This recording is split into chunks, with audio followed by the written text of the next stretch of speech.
नमस्कार दोस्तों, मैं नाम किया यादव अपने YouTube channel go to know the classes पे आप सभी का बहुत बहुत स्वागत करती हूँ। दोस्तों, आज हम अपने इस वीडियो में दिल्ली सल्तनत से महत्वपूर्ण प्रश्नों को देखेंगे। यानी कि दोस्तों, दिल्ली सल्तनत के पांचों वंशों से बहुत ही महत्वपूर्ण प्रश्नों को इस वीडियो में हम लोग दोस्तों देखेंगे। जैसा कि दोस्तों सभी परीक्षाओं में हमारे दिल्ली सल्तनत से बहुत से प्रश्नों को पूछा जा रहा है, इसलिए हमने इस वीडियो को बनाया है। ठीक है दोस्तों, तो दोस्तों आप सभी को पता होगा कि दिल्ली सल्तनत का शासनकाल 1206 से लेके 1526 तक था। यानी दोस्तों इसने कुल 320 साल शासन किया था। किसने दोस्तों? दिल्ली सल्तनत ने। ठीक है, और दिल्ली सल्तनत में 5 वंश थे।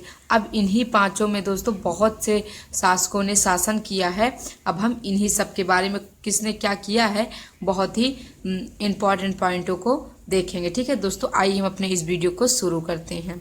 तो दोस्तों जैसे कि आप देख पा रहे होंगे, मोहम्मद बिन तुगलक ने अपनी राजधानी कहाँ बनाई? तो दोस्तों स्थानांतरित करके कहाँ बनाई? तो दोस्तों मोहम्मद बिन तुगलक ने अपनी राजधानी स्थानांतरित करके दौलताबाद बना दी थी। ठीक है, तो दोस्तों ये जो मोहम्मद बिन तुगलक आया है, ये तुगलक वंश से संबंधित है।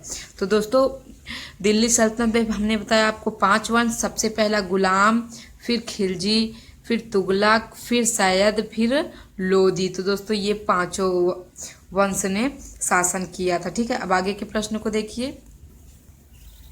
दूसरा है दोस्तों, मोहम्मद बिन तुगलक के दरबार में किसने 17 साल गुजारे? तो दोस्तों वह कौन था? बरनी था। किसने दोस्तों? बरनी ने मोहम्मद बिन तुगलक के दरबार में 17 साल गुजारे हैं। ठीक है, इस बात को आप ध्यान रखिएगा। आगे देखिए, मोहम्मद बिन तुगलक को मानसिक रूप से विक्षिप्त किसने माना? ब्रिटिश इतिहासकार एल्फिंस्टन ने। किसने दोस्तों? ब्रिटिश इतिहासकार एल्फिंस्टन ने। ठीक है, इस बात को अब ध्यान रखिएगा, बहुत ही इंपॉर्टेंट क्वेश्चन है दोस्तों, जल्दी किसी को पता नहीं होता है। आगे देखिए, किसने लिखा है कि सुल्तान के मरने के बाद सुल्तान को प्रजा से और प्रजा को सुल्तान से मुक्ति मिल गई? तो दोस्तों जिस समय कोई शासक मरा था, या आपको हम बता दें कि कौन सा शासक मरा था। ठीक है दोस्तों, तो देखिए जिस समय मोहम्मद बिन तुगलक मरा था दोस्तों, उस समय बदायूं ने कहा था कि सुल्तान को प्रजा से और प्रजा को सुल्तान से मुक्ति मिल गई है। ठीक है दोस्तों, तो यह कथन किसका है? या किसने कहा था? बदायूं ने कहा था। आगे देखिए, किस चीनी शासक ने 1341 ईस्वी में मोहम्मद बिन तुगलक के दरबार में अपना राजपूत भेजा? तो दोस्तों किसने भेजा? तोमर तैमूर ने। किसने दोस्तों? तोमर तैमूर ने। ठीक है, आगे देखते हैं, फिरोज शाह तुगलक के शासन का समय है? तो दोस्तों फिरोज शाह तुगलक के शासन का समय 1351 से लेकर 1388 है। अगला क्वेश्चन, मोहम्मद बिन तुगलक की मृत्यु कहाँ हुई? तो दोस्तों मोहम्मद बिन तुगलक की मृत्यु ठट्टा नामक एक स्थान पे हुई थी। ठीक है, आप इस बात को ध्यान रखिएगा। आगे देखते हैं दोस्तों, अगला है दोस्तों हमारा, मोहम्मद बिन तुगलक के बाद दिल्ली का शासक कौन बना? तो दोस्तों मोहम्मद बिन तुगलक के बाद दिल्ली का शासन फिरोज शाह तुगलक बना। अब देखिए, फिरोज शाह तुगलक किसका बेटा था? ठीक है दोस्तों, तो ये जो फिरोज शाह तुगलक है, ये रज्जब का बेटा था। यानी दोस्तों देखा जाए तो मोहम्मद बिन तुगलक का फिरोज शाह तुगलक चचेरा भाई लगता है, क्योंकि ये जो रज्जब है उसके चाचा थे। ठीक है, अब आगे देखते हैं, हिंदू माता से उत्पन्न होने वाला पहला मुस्लिम शासक? तो दोस्तों फिरोज शाह तुगलक एक ऐसा शासक था जिसकी माँ जाटव की थी। ठीक है दोस्तों, इसीलिए पूछा जाता है क्वेश्चन कि हिंदू माता से उत्पन्न पहला मुस्लिम शासक दोस्तों कौन है? फिरोज शाह तुगलक। दोस्तों मोस्ट इम्पॉर्टेंट क्वेश्चन है। आगे देखिए, फिरोज शाह तुगलक ने इस्लामी कानूनों द्वारा स्वीकृत कौन कौन से कर लगाए? तो दोस्तों इसने खराज, खम्स, जजिया और जकात कर ही लगाए, जिसको भी इन सभी को इस्लामी कानूनों द्वारा मान्यता थी दोस्तों कि आप इन चारों करों को लगा सकते हैं।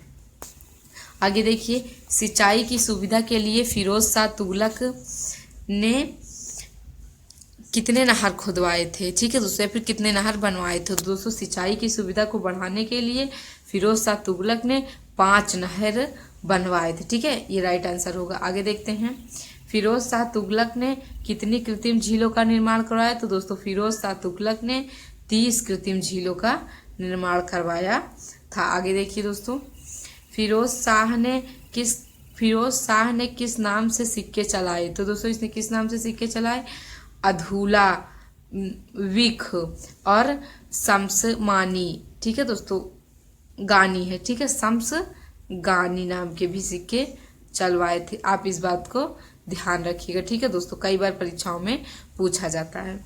आगे देखिए, खुसरो खां को पराजित कर दिल्ली की गद्दी पर कौन बैठा। तो दोस्तों गाजी मलिक बैठा। कौन बैठा दोस्तों, गाजी मलिक। तो दोस्तों आपको हम बता दें कि गयासुद्दीन तुगलक को उपाधि मिली थी किसकी, गाजी मलिक की, या फिर ठीक है मलिक उल गाजी भी इन्हीं को कहा जाता है। आगे देखते हैं कि गाजी मलिक किस नाम से गद्दी पर बैठा। तो दोस्तों जिस समय ये गाजी मलिक गद्दी पर बैठा उस समय उसका नाम गयासुद्दीन तुगलक था। क्या था दोस्तों, अभी हमने आपको बताया कि गाजी मलिक के नाम से गयासुद्दीन तुगलक को ही जाना जाता है।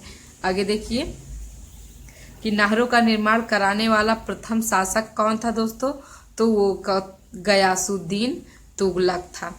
आगे देखिए, गयासुद्दीन तुगलक ने दिल्ली के समीप कौन सा नगर बसाया दोस्तों, तो इसने तुगलकाबाद दिल्ली के ही समीप बसाया। आगे देखिए, गयासुद्दीन तुगलक की मृत्यु कब हुई। तो दोस्तों गयासुद्दीन तुगलक 1325 ईस्वी में इनकी मृत्यु हो गई, ठीक है। आगे देखिए, गयासुद्दीन तुगलक के बाद दिल्ली की गद्दी पर कौन बैठा। तो दोस्तों जूना खां।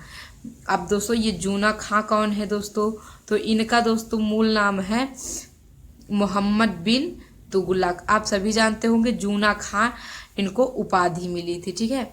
अब देखिए जूना खां किस नाम से गद्दी पे बैठे, तो यानी दोस्तों जूना खां जब गद्दी पे बैठा तो उसका नाम क्या था, मोहम्मद बिन तुगलक, हमने आपको पहले ही बताया।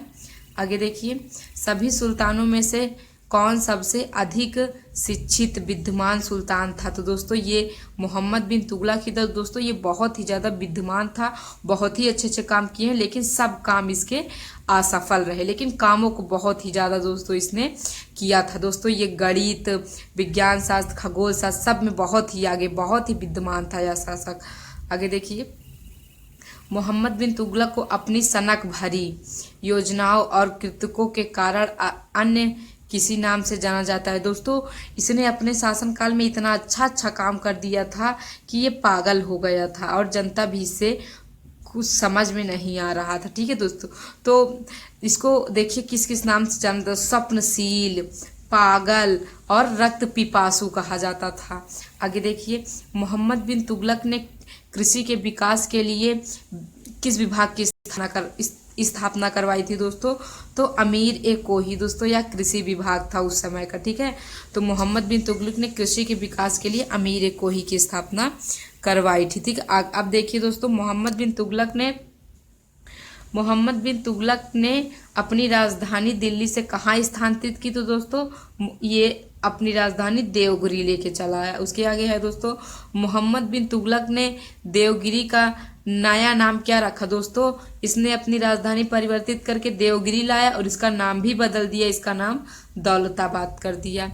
आगे देखिए, मोहम्मद बिन तुगलक ने किस धातु के सिक्के चलवाए थे। दोस्तों इसने पीतल और तांबे के सिक्के चलवाए थे दोस्तों। आगे देखिए, अफ्रीकी यात्री इब्न बतूता भारत कब आए। तो दोस्तों अफ्रीकी यात्री इब्न बतूता 1333 ईस्वी में भारत आया था। चलिए आगे देखते हैं, इब्न बतूता किसके समय में भारत आया था। तो दोस्तों मोहम्मद बिन तुगलक के समय में ही इब्न बतूता भारत आया था। सुल्तान ने इब्न बतूता को किस पद पर नियुक्त किया। तो दोस्तों इसने उस समय इसे दिल्ली का काजी नियुक्त कर दिया था, ठीक है। आगे देखिए कि 1342 ईस्वी में सुल्तान ने इब्न बतूता को अपने राजदूत के रूप में कहाँ भेजा। तो दोस्तों 1342 में सुल्तान, यानी दोस्तों उस समय सुल्तान कौन था, तो हमने आपको बताया मोहम्मद बिन तुगलक था। तो इसने अपने राजदूत के रूप में इसे चीन भेज दिया। आगे देखिए, इब्न बतूता की कौन सी पुस्तक में मोहम्मद बिन तुगलक के समय की घटनाओं का वर्णन मिलता है? तो दोस्तों रेहेला है, ठीक है। इसी में आपको मोहम्मद बिन तुगलक के समय का वर्णन मिलेगा। आगे देखिए, मोहम्मद बिन तुगलक की मृत्यु कब हुई? तो दोस्तों मोहम्मद बिन तुगलक की मृत्यु 1351 ईस्वी में हुई थी। चलिए आगे देखते हैं। किसके समय में दक्षिण भारत में हरियर और बुक्का ने 1336 ईस्वी में विजयनगर की स्थापना की? तो दोस्तों उस समय भी राजा मोहम्मद बिन तुगलक ही था।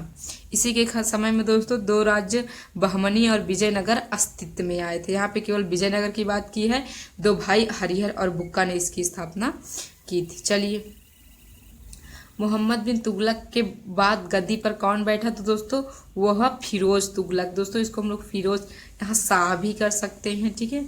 तो यानी फिरोज शाह तुगलक गद्दी पे बैठा। आगे देखिए, ब्राह्मणों पर जजिया कर लगाने वाला पहला मुस्लिम शासक कौन था? दोस्तों तो यह फिरोज शाह तुगलक ऐसा शासक था दोस्तों जिसने ब्राह्मणों पर भी जजिया कर लगाया। सर्वप्रथम जजिया कर दोस्तों मोहम्मद बिन कासिम ने लगाया था, लेकिन ब्राह्मणों, अपंग लोगों, स्त्रियों और बच्चों को छोड़कर लगाया था।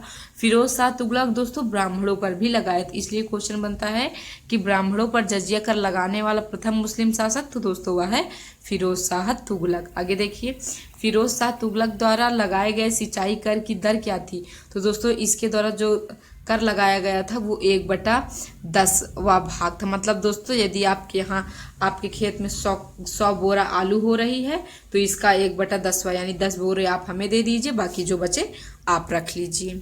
चलिए, फिरोज ने कितनी नहरों का निर्माण कराया? तो दोस्तों यानी फिरोज शाह तुगलक ने कुल 300 नहरों का निर्माण कराया था। सबसे ज्यादा दोस्तों नहर का निर्माण इसने ही कराया था। सुल्तानों में सबसे अधिक दासों की संख्या किसके समय में थी? फिरोज शाह तुगलक। दोस्तों इसके 1,80,000 दास थे। कितने थे दोस्तों? 1,80,000 दास थे।